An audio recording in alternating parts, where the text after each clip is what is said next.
Mr. President, tomorrow we'll continue the markup of the Gang of Eight immigration bill. They've been meeting with business people and special interest groups and trying to craft a piece of legislation that they agree to, they think is good.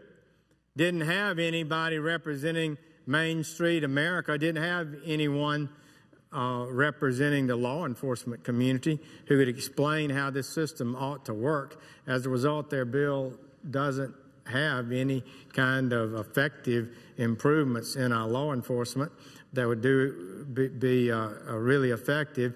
But I wanted to talk today, because we'll be into it tomorrow, on the fundamental question of the nature of our immigration, how much this country would be able to sustain in a healthy way for immigrants as well as American workers.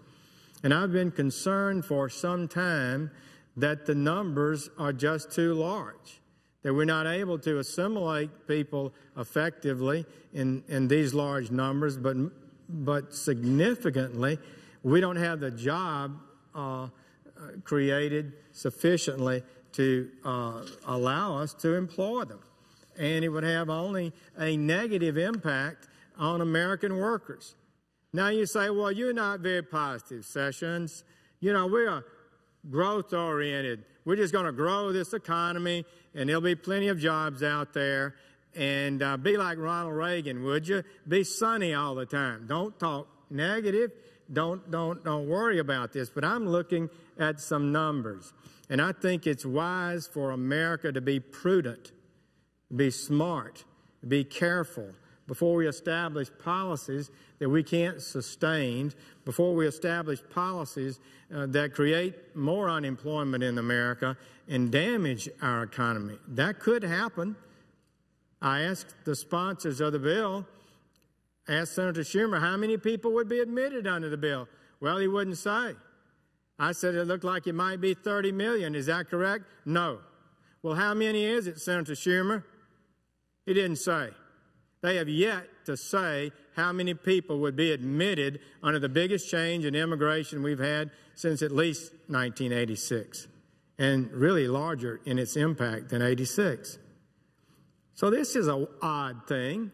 Frankly, we ought not to proceed another day in the Judiciary Committee until the sponsors of the bill and their great advisors, it's been meeting for months, aided by the administration and all the staff that they have in Homeland Security and Immigration and Department of Justice. Can't they tell us how many people would be admitted? They don't do that, really, I think, fundamentally, because they don't want you to know. They really don't want to acknowledge what a huge alteration in our policies this will have. And I'm talking about in terms of economically and so forth. Well, let's just think about it. Here are some of the things we know. We know that there are 11 million people here illegally. Some say 12. They would all be given a legal status. Virtually all would be given a legal status immediately. They would then immediately be allowed to pursue any job that they would like to take. They would be given a legal status. So they could go down and apply for the county government, the city government, trucking firms, coal mining companies, oil companies, any good job out there that they would like to apply for. That's not happening now because many of them have no identification and aren't able to take anything other than jobs off the books. Some have estimated, the supporters of the bill, that half of the people at least are working off the books in some form or fashion. I'm just saying these numbers are big. So you've got that. In addition, you have, over the next 9 years, a plan to legalize 4.5 million additional chain migration backlogged applicants. They're really not backlogged in the sense that the Immigration Service isn't processing their papers fast enough. They're backlogged because we had caps on how many in these categories could come in, and people apply till they get into the number? Well, they would remove the caps on those, just like that. So that would be another 4.5 million that would come in. And then they have a future flow that we're working hard on to try to analyze. My little staff, I don't have the entire Immigration Service. I don't have the Immigration Lawyers Association. I don't have the Chamber of Commerce or Richard Trumka to come and do the work for me and all their universe. But we think there'll be quite a number coming in the future. The Los Angeles Times, and I'll just use their number. It seems to be the number that others have come up with, and maybe in the ballpark. They would increase the annual flow by 50%. So that would be a 50% increase. We're supposed to be at about 1 million a year now legally, and this would increase the legal flow by 50%. It could be considerably more. So you're talking about, we estimate, something like 30 million people will be given legal status in the next 10 years, when if the law were faithfully applied, it would be about 10 or 11 million over the next 10 years given legal status. Yes, of that 30, about 10 or so, 10 plus, will be those who are already here, but many of those are really not effectively competing for jobs with the American worker who's, for a large degree, out of work and needing a job. So I guess I would say, first and foremost, we are a nation of immigrants. We've always had a generous immigration policy. 1 million immigrants a year exceeds that of any other country in the world ever. And we're about to absorb a huge bubble of new people, 15 million, and then we're going to increase the flow by 50%. So I'm asking, can we handle this? That's all I'm asking at this point on this subject. And we really should think about that. Don't we owe it to our workers to ask those questions? And let me just say this, Professor Borhaus at Harvard, himself an immigrant, the most serious student of immigration and wages and jobs in America, written a book on it a number of years ago, still writes papers and contributing to the debate.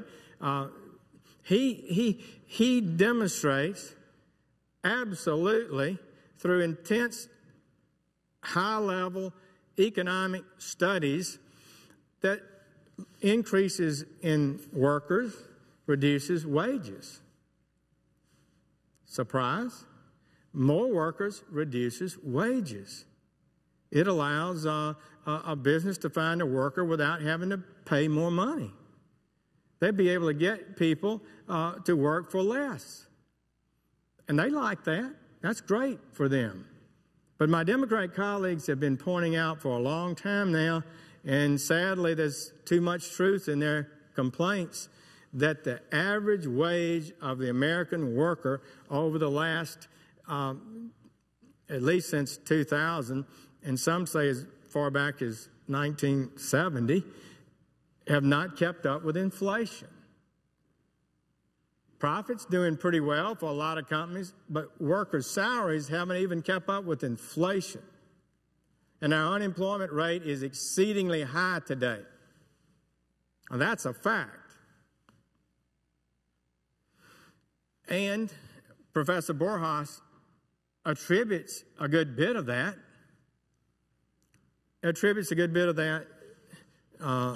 to the large immigration that we've had over these years. That it's at a level that he has, some years ago I remember he wrote, was higher than the country really ought to have then. So, what is our current situation? We looked, Mr. President, at the Congressional Budget Office at their analysis in their budget study.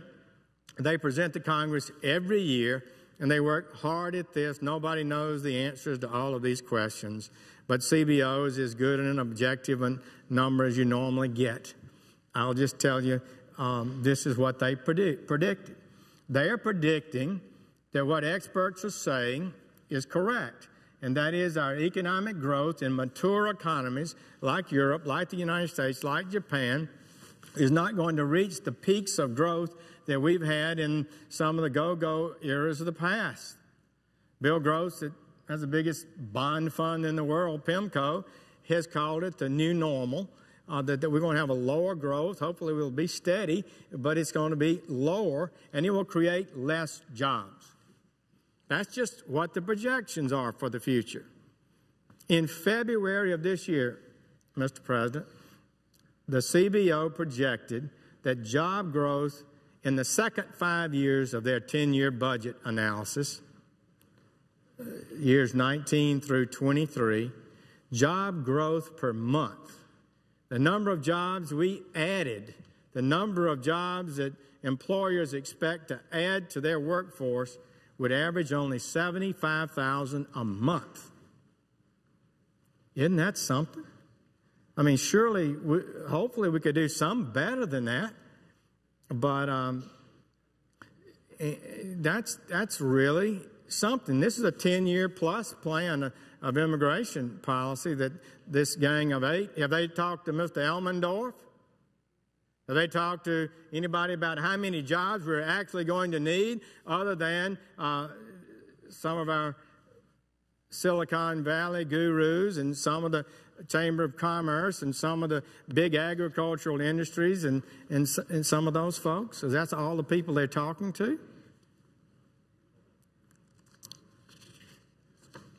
So what about the blue chip forecast?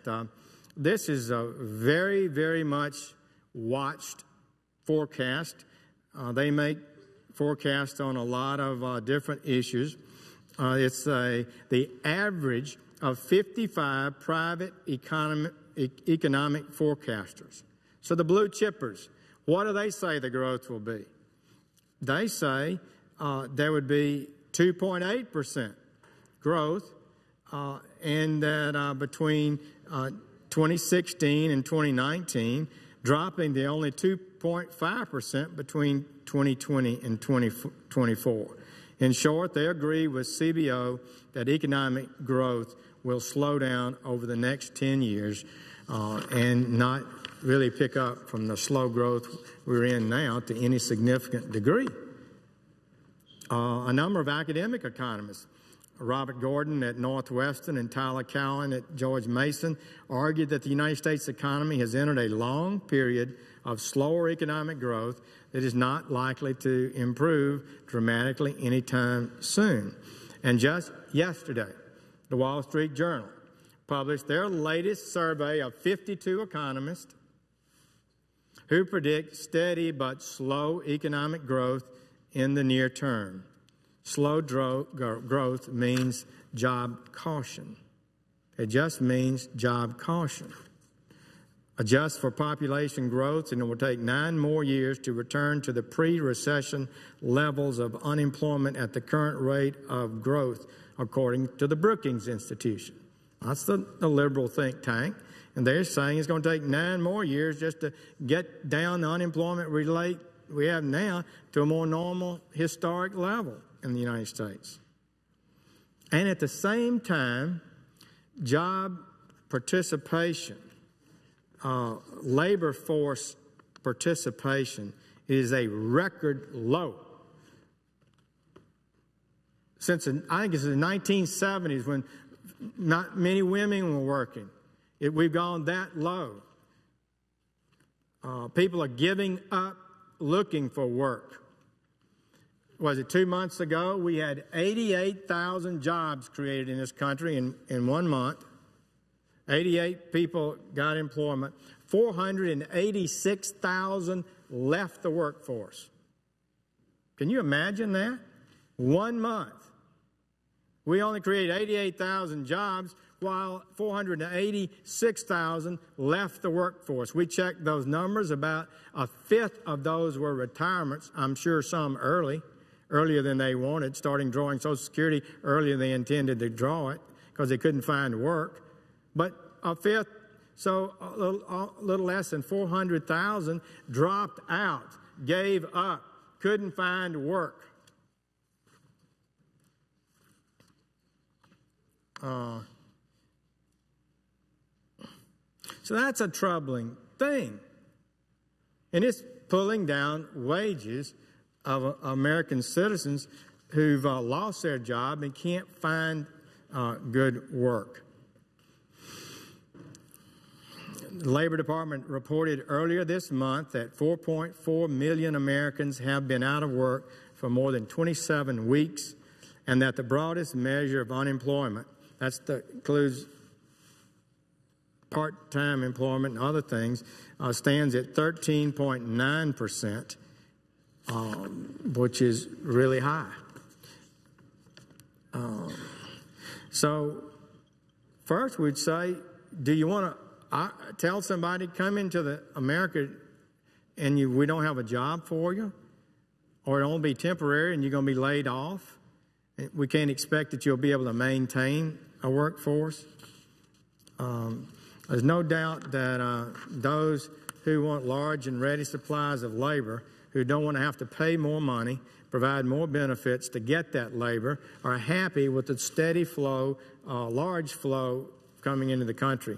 And it might even make them have a little better profit. Professor Borhorst at Harvard makes clear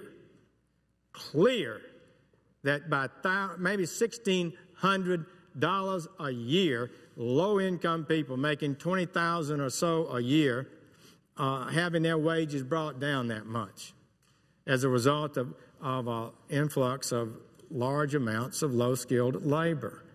So it's not helpful to immigrants who came lawfully, who are looking for work and having their wages pulled down. It's not helpful for native-born who are looking for work and can't get on that ladder of success, where you start working as a carpenter's helper, and one day you end up at a carpenter, and then one day you ended up as a foreman, and you've saved a little money, and you've got a retirement plan and health care for your family.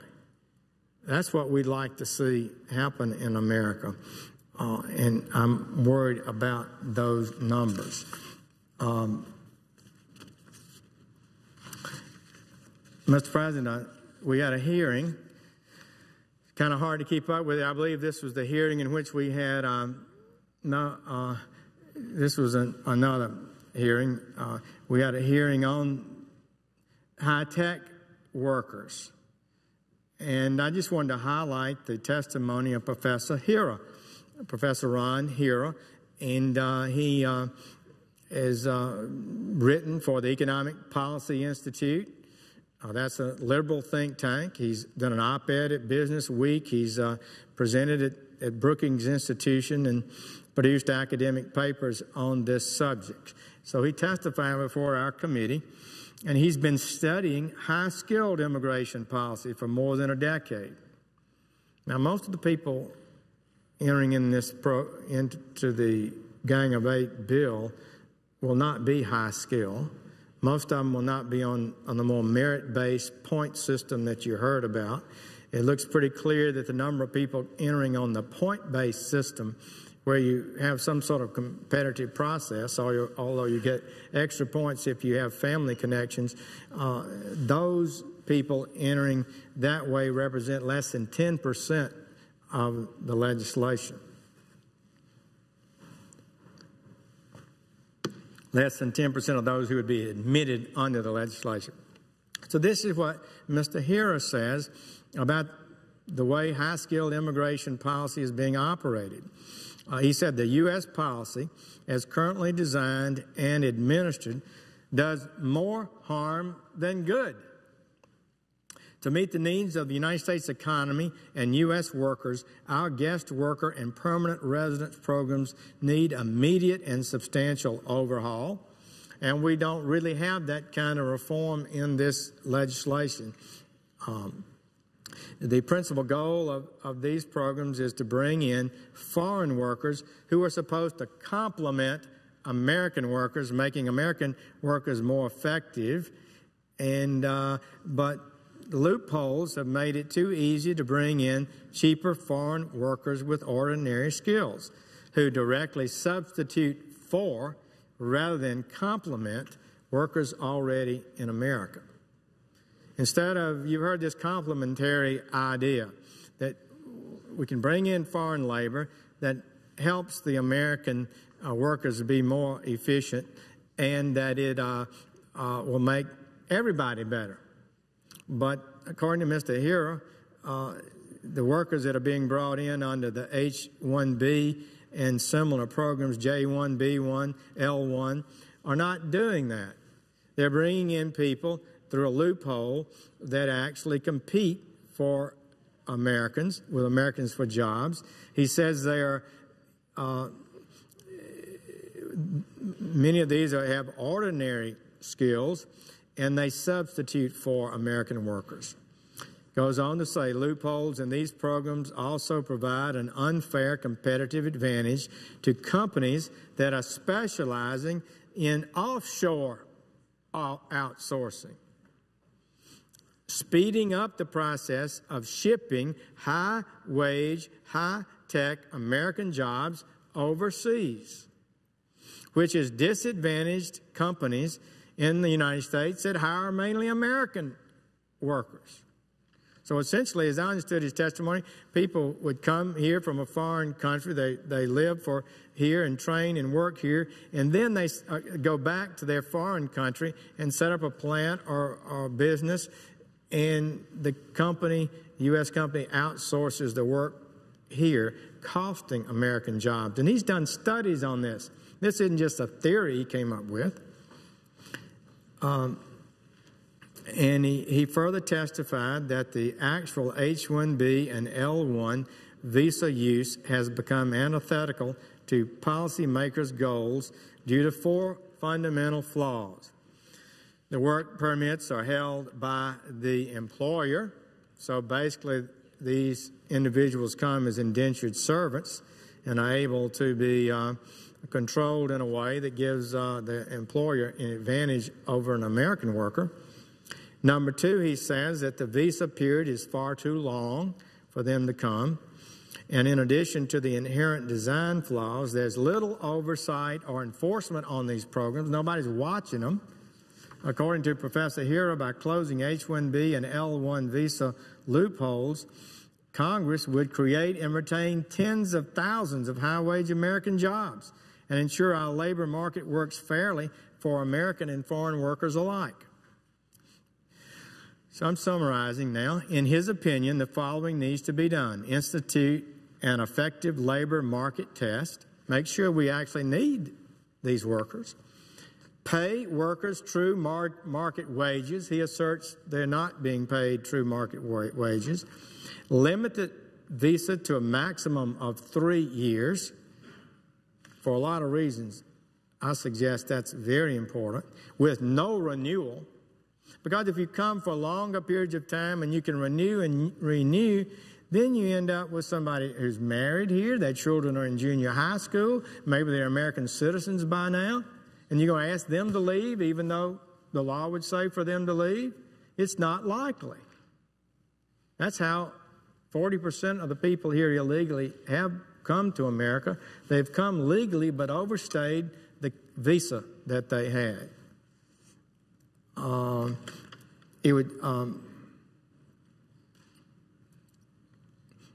You should eliminate access to additional H-1B and L-1 visas for any H-1B dependent firm.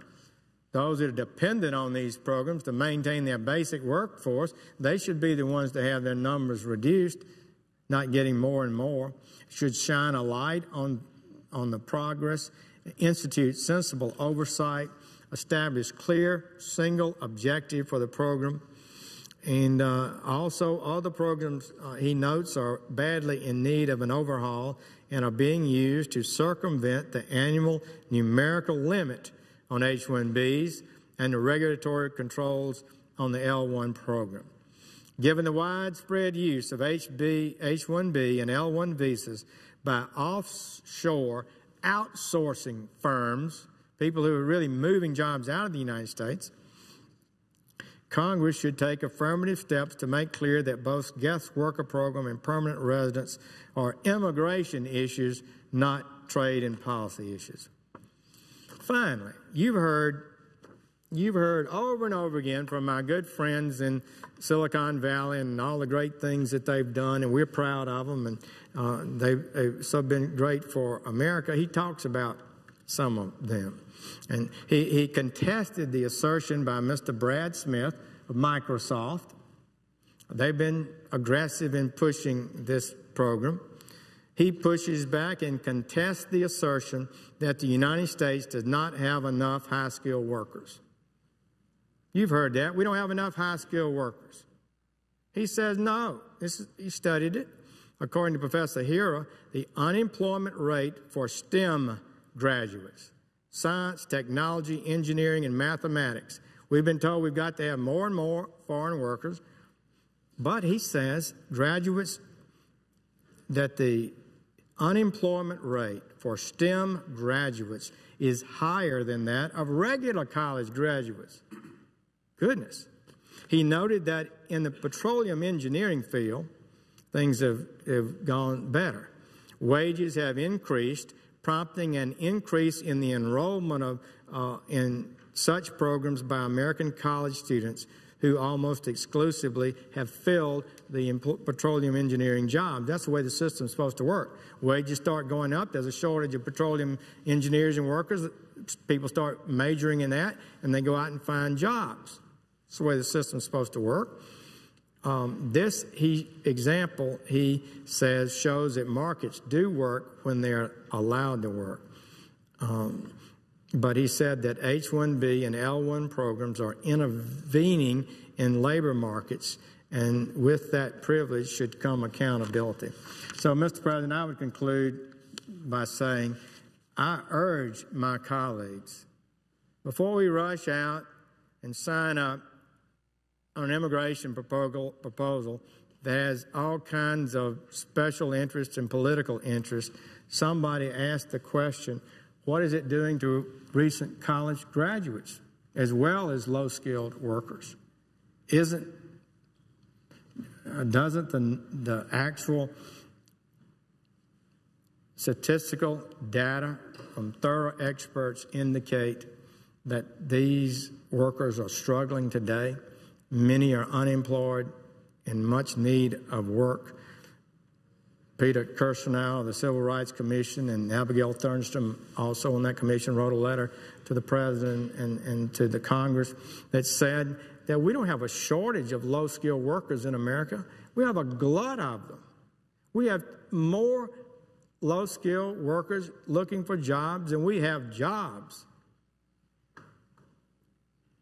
But to read the papers, you would think just the opposite, that we've got this crisis with high unemployment, high numbers of people dropped out of the labor force, and we got to bring in more workers to do basic American work. And all I'm saying is an immigration policy needs to allow the right flow to come into America. It needs to be faithfully enforced. It needs to serve the national interest, not the special interest. It needs to remember the dutiful workers out there lawfully entered the country through immigration or native born, and their interests need to be protected in this process. I don't believe they're being protected properly. I thank the chair and would yield the floor.